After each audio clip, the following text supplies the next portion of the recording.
Welcome to Low-Key PD. In this tutorial, we're going to explore how to format different elements in a Google slide deck. So the first thing we're going to look at is formatting the text. So here I've got a text element. It happens to be the title element for this slide.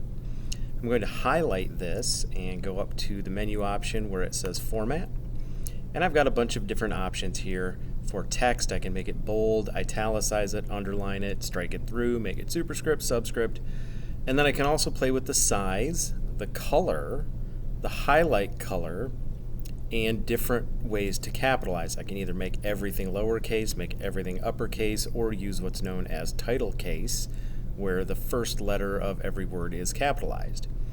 Now before we do that, once you have the text highlighted or selected, you don't have to use the format menu. There's going to be a bunch of different options at the top. Here I have font size, bold, italicize, underline, font color, highlight color. I can turn the text into a link if I want to. I can add a comment to it, play with all the different types of alignment. We'll see a lot of these in other videos. Right now I'm just interested in showing you how to use the actual format menu. So if I choose text, these are pretty basic. You can kind of get an idea of what they're going to do based on what that menu option is. But I can add a highlight color here. Let's say I want to highlight the text in this color red.